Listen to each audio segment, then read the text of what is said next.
Assalamualaikum warahmatullahi wabarakatuh. Perkenalkan, nama saya Rizal Hasan Nugroho. Saya mahasiswa PJJ Informatika Universitas Cyber Asia.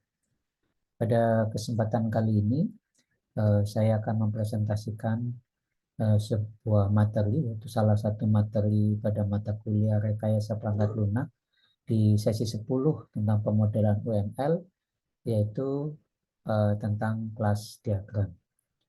Eh, Presentasi ini merupakan bagian dari eh, ujian akhir semester dari mata kuliah Rekayasa Perangkat Lunak. Baik, saya akan lebih lanjut mempresentasikan tentang kelas diagram. Apa itu kelas diagram? Kelas diagram adalah jenis diagram dalam UML atau Unified Modeling Language yang digunakan untuk menggambarkan struktur kelas dalam sistem perangkat lunak. Ini adalah salah satu jenis diagram yang paling umum digunakan dalam pemodelan perangkat lunak. Komponen utama kelas diagram ada 4, yaitu satu kelas. Kelas itu merepresentasikan objek atau entitas dalam sistem. Yang kedua adalah atribut. Atribut adalah data yang dimiliki oleh kelas. Yang ketiga adalah metode. Metode adalah fungsi atau operasi yang dapat dilakukan oleh kelas. Yang keempat adalah asosiasi atau hubungan antara kelas-kelas yang menggambarkan bagaimana mereka terhubung satu sama lain. Nah, untuk lebih jelasnya, ini adalah sebuah contoh kelas diagram. Mari kita lihat contoh sederhana kelas diagram untuk kelas buku, ya ini kelas buku, dan kelas anggota perpustakaan ya. Nah, dua kelas ini ada di dalam sebuah sistem perpustakaan. Kalau kita perhatikan, apa sih yang disebut dengan kelas? Di sini ini adalah kelas, ada kelas buku, kemudian ada kelas anggota perpustakaan. Kemudian apa itu atribut? Atribut itu ini, judul, pengarang, ISBN, dan jumlah eksemplar itu adalah atribut dari kelas buku. Kemudian apa itu metode? Metode adalah ini, pinjam, kembalikan. Ini adalah metode yang dimiliki oleh kelas buku. Ya. Begitu juga untuk anggota perpustakaan. Anggota perpustakaan mempunyai atribut nama, nomor anggota, dan alamat, dan mempunyai metode daftar dan pinjam buku. Nah, antara buku dan anggota perpustakaan mempunyai relasi. Nah, inilah adalah relasinya. Relasinya adalah peminjamannya. Nah, mungkin itu untuk contohnya ya. Next, kita bahas tentang relasi. Relasi antar kelas yang paling eh, sederhana adalah inheritance atau pewarisan. Ya, kelas diagram mendukung relasi antar kelas, seperti relasi inheritance atau pewarisan. Ini digunakan untuk menggambarkan hubungan is-a antara kelas. Ini contohnya ya, ada sebuah kelas hewan, kemudian ada kelas burung. Lah, kelas burung ini merupakan anak dari kelas hewan atau extend ya. Kelas burung ini extend kelas hewan. Ya. Sehingga eh, hubungan antara kelas burung dengan kelas hewan adalah hubungan pewarisan. Semua metode atribut yaitu nama, jenis, dan semua metode yaitu get nama, get jenis, dan suara dari kelas hewan itu diwariskan ke kelas burung. Sementara kelas burung sendiri punya atribut tersendiri yaitu warna bulu dan metode yaitu terbang. Namun karena kelas burung ini mewarisi atribut dan metode dari kelas hewan, maka kelas burung juga mempunyai atribut nama, jenis, dan warna bulu. Dan juga mempunyai metode get nama, get jenis, suara, dan juga metode terbang. Nah, dalam diagram di samping ini menjelaskan bahwa kelas burung is a hewan. Artinya kelas burung mewarisi seluruh atribut dan metode yang ada di kelas hewan. Dalam UML, untuk menggambarkan relasi inheritance itu adalah dengan membuat garis solid ya, garis tanpa putus-putus atau garis solid, dan ujung anak panahnya itu bentuknya adalah segitiga, segitiga dan kosong ya. Di mata panahnya itu berbentuk segitiga, nggak ada isinya atau kosong. Ini adalah eh, apa bentuk diagram generalization atau bisa diterapkan dalam relasi inheritance. Kemudian ada juga namanya relasi asosiasi. Nah, relasi asosiasi menggambarkan bagaimana dua kelas berinteraksi satu sama lain dalam sistem. Ini dapat berupa relasi Hesse atau relasi lainnya. Asosiasi digambarkan dengan garis solid. Asosiasi juga mempunyai multiplicity, yaitu mendefinisikan banyaknya objek yang terhubung dalam suatu relasi. Kalau kita perhatikan, ini adalah contoh di sebelumnya ya, ada kelas buku dan kelas anggota perpustakaan. Ini adalah ada garis solid antara kelas buku dengan kelas perpustakaan. Ini yang disebut dengan relasi atau asosiasi. Nama relasinya atau asosiasinya adalah peminjaman. Ya. Nah, kalau tanpa anak panah, ini dua-duanya tidak ada anak panah, itu artinya adalah relasi ini adalah relasi dua arah. Gitu. Kalau ada anak panah, berarti itu relasi satu arah. Kalau tanpa anak panah ini relasi dua arah. Dan kalau kita perhatikan di sini ada multiplicity, ini adalah 0 titik-titik bintang, kemudian di sebelah buku ini ada angka 1. Ini adalah multiplicity. Artinya apa? Artinya buku, satu buku itu eh, bisa dipinjam oleh satu anggota perpustakaan. Ya, nah, relasi angka 1 di samping buku ini artinya adalah tepat satu buku itu hanya bisa dipinjam oleh tepat satu anggota perpustakaan. Sementara kalau kita lihat multiplicity di sebelah anggota perpustakaan, yaitu 0 titik-titik bintang, artinya adalah anggota perpustakaan itu bisa tidak meminjam buku atau meminjam satu, dua, atau banyak buku. Ya. Jadi relasinya adalah eh, 0 sampai banyak. 0. Jadi anggota perpustakaan bisa meminjam 0 buku atau banyak buku. Ya. Minimumnya adalah meminjam 0 buku, maksimumnya adalah meminjam banyak buku atau bintang ya. Begitu cara membacanya. Selain eh, 1 dan 0 titik-titik bintang, kita mempunyai beberapa multiplicities yang lainnya, yaitu yang ini ya, 0 titik-titik 1. Artinya apa relasinya adalah 0 atau 1 gitu ya. Jadi bisa tidak ada relasi 0, bisa 1 tepat 1 gitu ya. 0 sampai 0 atau 1. Kalau 0 titik-titik bintang artinya ya 0 atau many. Nah, kalau bintang saja artinya adalah many. Kalau angka 1 ya seperti yang tadi ada di sini, 1 ini adalah tepat 1 gitu. Nah, kalau yang 1 titik-titik bintang adalah minimal itu 1. Maksimalnya adalah bintang atau banyak. Itu untuk multiplicities ya. Nah, untuk core relationship tadi kita sudah melihat ada yang bentuknya garis solid, itu adalah asosiasi. Ya. Kemudian kita juga tadi sudah melihat ada yang bentuknya solid dan di ujungnya ada anak panah segitiga, segitiga tertutup dan di tengahnya tidak ada isinya. Itu adalah generalization yang dipakai untuk pewarisan atau inheritance.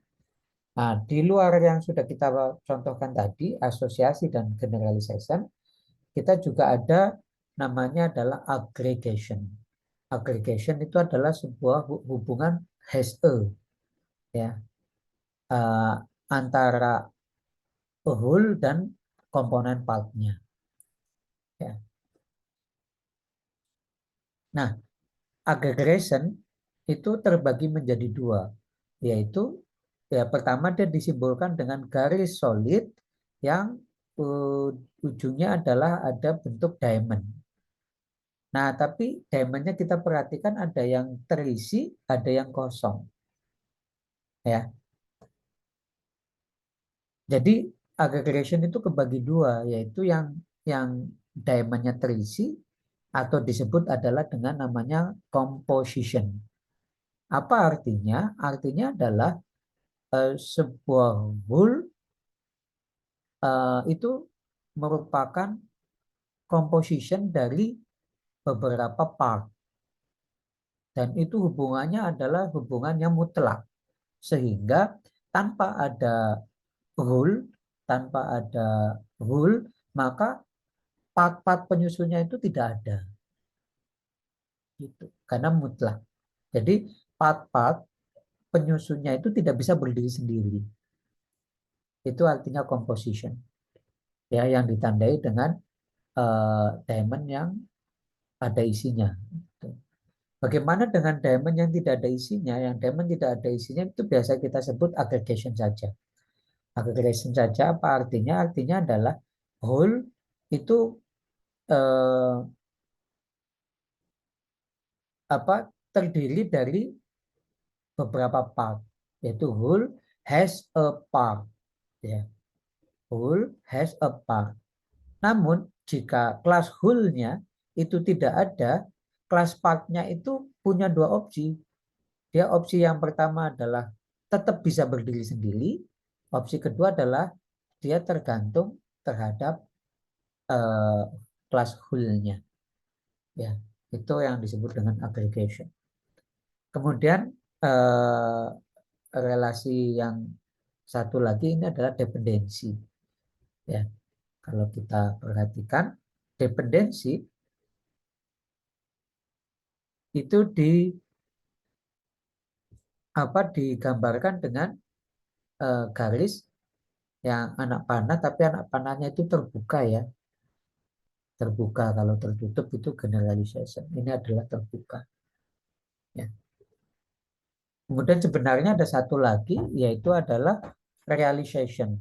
Realization juga bentuknya adalah anak panah yang eh, tidak tertutup, ya. Di mata panahnya ini tetap terbuka. Nah, realization itu adalah untuk menjelaskan eh, tentang abstrak, ya, implementasi. Kalau abstrak atau implementasi itu adalah realization. Nah, apa bedanya antara dependensi dengan realization? Adalah pada bentuk garisnya. Kalau garisnya solid itu adalah realization. Tapi kalau garisnya putus-putus atau dash itu adalah dependensi. Ya. Kalau dalam kodenya, ya, dependensi itu ditandain ketika sebuah kelas itu konstruktornya itu menerima sebuah objek lain atau menerima objek, ya, itu adalah dependensi, ya. Kalau realization itu adalah sebuah kelas atau interface abstrak, kelas abstrak atau interface. Jadi kalau kelas abstrak itu kan turunannya harus mengimplementasikan metode-metode yang ada di kelas abstrak. Begitu juga kalau interface. Sebuah kelas ketika mengimplementasikan sebuah interface, maka dia harus merealisasikan eh, metode-metode abstrak di interface tersebut. Itu adalah untuk relationship, ya. Berikutnya kita agar lebih jelas kita akan membahas tentang studi kasus kelas diagram. Di sini saya menggambarkan sebuah studi kasus toko online. Di sini ada kelas customer, kemudian ada kelas order, kemudian ada kelas payment, kelas kredit, kelas cash, kelas check, kemudian ada kelas order detail dan kelas item. Nah, ini adalah nama kelas, ya. Ini ya, kelas name. Kelas name itu ini saya tunjukkan, ini adalah kelas name. Ada item, order detail, check, cash, credit, payment, order, customer, itu kelas name. Atribut itu adalah ini. Atribut ini, ya. Ini atribut. Kemudian ini adalah method atau operation, ya. Nah, kalau kita perhatikan ada garis-garis ya antar kelas. Garis-garis antar kelas ini yang disebut dengan relasi atau association. Ya, association ya atau asosiasi ya. Nah, relasi ini kalau kita perhatikan ada yang tanpa anak panah, artinya adalah relasi dua arah.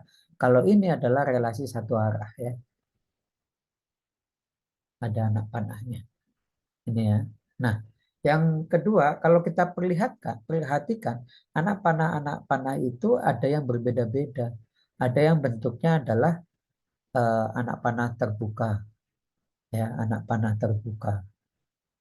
Nah, ini artinya adalah eh, dependensi, ya. Jadi eh, sebuah payment itu mempunyai dependensi terhadap order. Nah, kemudian ini juga ada dependensi ya, antara item dengan order detail.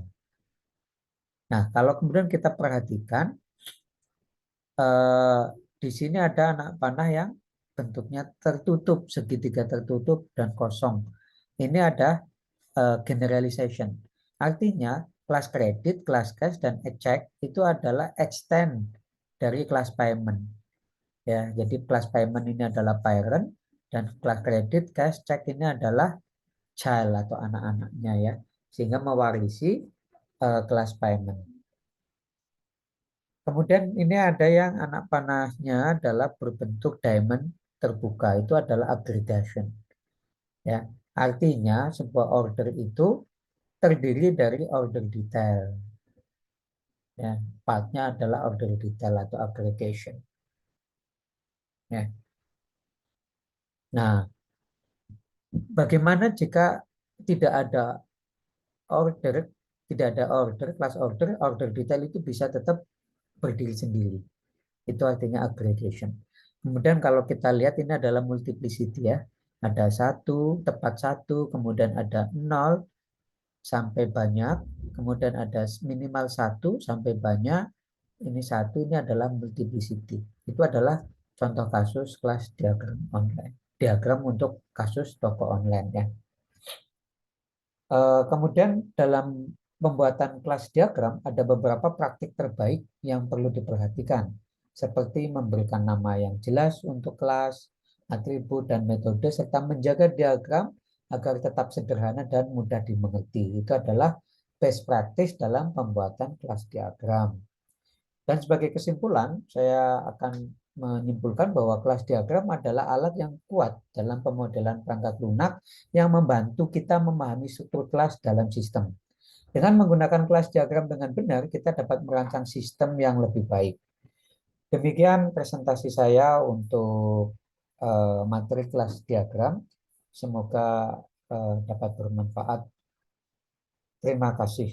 Assalamualaikum warahmatullahi wabarakatuh.